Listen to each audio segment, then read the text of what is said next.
record straight. You and me, we ain't nothing alike. Let's set the record straight. Those words you say, they hold no weight, they like. Let's set the record straight. You'll never break the man. Hello everyone, welcome back to another custom diecast review. Today we have Kevin Harvick's 2022 Next Gen number 4 Mobil 1 Richmond race win, all the way back in before the playoffs. I was going to say the month, but I don't remember what month this was raced in, I guess you could say. Either way, this is the Richmond race win. Now, I am actually kind of surprised that I did this one so fast. I had it it was on the shelf for a while. I was wanting to do it for a while, but as soon as I actually got down to it, I got it done pretty quick. But if you notice, the box on this car is customized. You got the Richmond logo up top, the winter sticker, race version, and of course the bottom Bag Diecast logo down on the bottom right. So yes, this will be up for sale on the eBay page, but not as of right now, as I do not really know when I'm going to put it up and how I'm going to put it up. I don't know if it's going to be an auction. Don't know if it's going to be just a singular post. I don't know if it's going to be included in a wave. You know, I don't know just yet. But this is the Mobil 1 scheme. I actually plan to do the standard Mobil 1 scheme, but I figured I'll push it back a little bit because I'm going to do the race win first. So as mentioned earlier, I do have the Richmond logo on top. It's just a double R. I don't have anything special, but yeah, that's on there. Of course, you got the winter sticker, race version, and the bottom Bag Diecast logo. So I'm pretty sure I had a more efficient way to stick the confetti on here and have it not fall off. I coated this thing a couple times. I actually had to go back because the paper actually faded. Same thing happened on the Logano one too. I just didn't talk about it, but the paper faded because of the clear coat. So I had to go back and actually individually color almost, maybe half of the confetti that was on here. So I had to do a little bit of hands-on work when it came to the actual confetti. Now, one thing I thought about doing for confetti was the same thing I'm doing now, but instead of it being colored, just have it all white and then individually kind of color the pieces in. But that would take so long. I figured it'd just be easier to have the color drain out a little bit and just go off of what color I thought it was, if it was orange or blue or just white or red or whatever. I would just kind of color it back in and hope for the best. Now, obviously with this being a custom, not everything is accurate.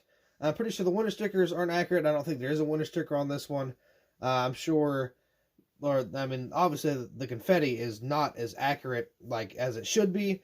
The only thing that's accurate with the confetti is the color and how heavy the confetti is on certain places. There's actually a small specific spot on the roof of this car that I'm going to talk about why it's actually missing a good chunk of confetti. And that'll just kind of explain how much detail I actually put into my builds. But nonetheless, let's get this custom diecast out of the box and take a closer look. Here's the diecast out of the box, and personally and honestly, I really like how the confetti kind of turned out. It's covered pretty nice. There's not really a lot of clumps. I didn't really like how the front end came out. We'll take a look at that here in a minute, but for the most part, I feel like it turned out really darn good. I don't know. I guess I can leave that up for the audience to decide because I don't want any biased. Normally, I don't really have any biased opinions on my diecast or on my customs or any of my work.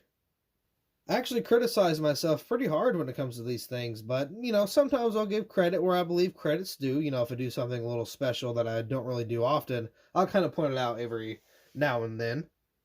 And also, I really like this paint scheme. Something else I wish I did, and I didn't really notice it until now, I could have added the Busch logo on the bottom, down here in this little black area.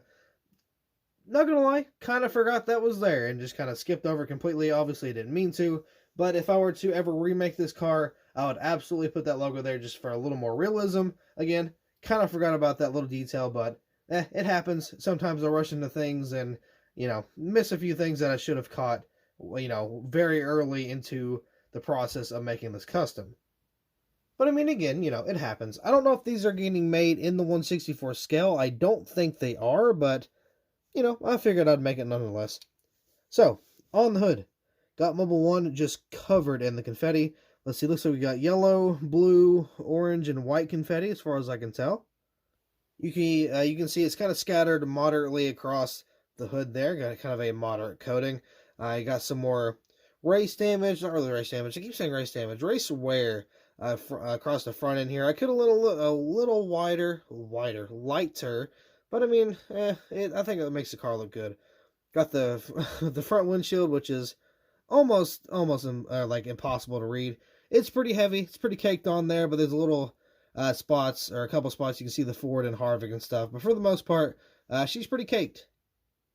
That was another thing I really liked about making this custom, was the confetti was everywhere. Onto the roof, you can see the number 4. Now, this little chunk right here, this little chunk taken out where there's no confetti whatsoever, that's because in Victory Lane, they'll have the boxes, they'll put the boxes on top of the roof.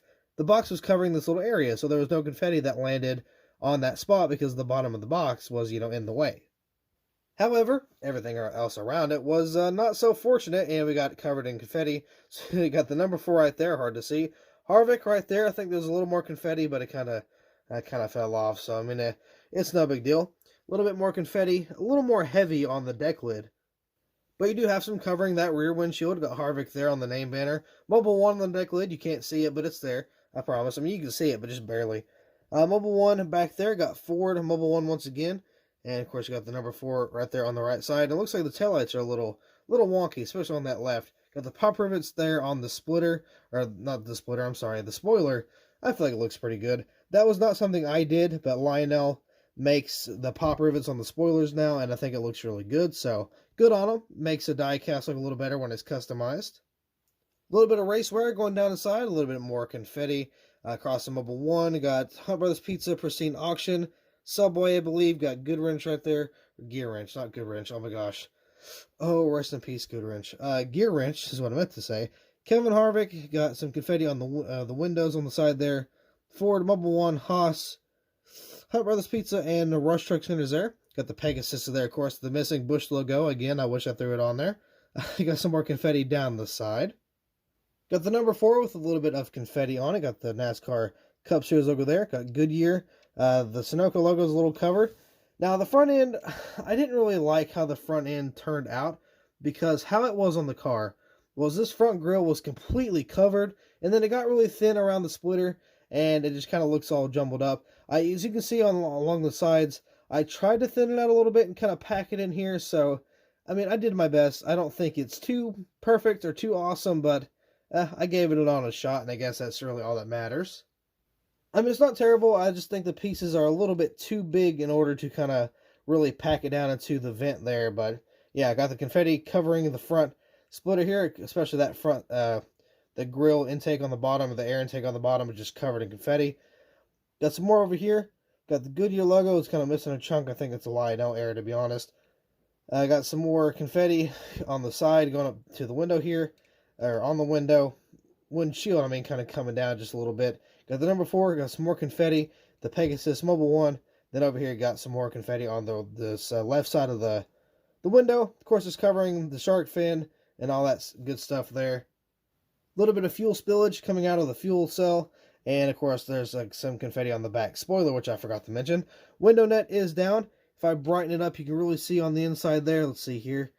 There you go. You can see the detail on the inside. You can see dashboard's painted, steering wheel's painted. The gear shifter in there is painted. You can see the fire extinguisher on the floor is painted as well.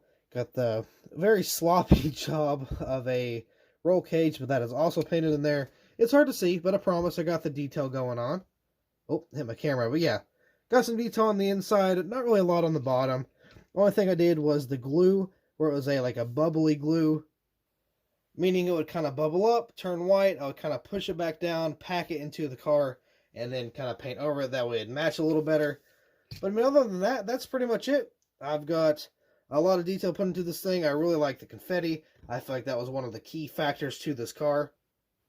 I don't know. I really like how this one turned out, and I can't really put my finger on why I like it so much.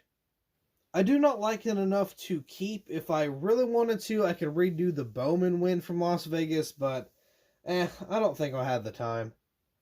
But nonetheless, I feel like this is a really cool custom diecast. Again, I'll pat myself on the back every now and then, but I feel like this is one to kind of, say I did a decent job on. But with that being said, I do believe that is all for this custom diecast review. So thank you all so much for watching. I hope you all enjoyed, and I will see you in the next video.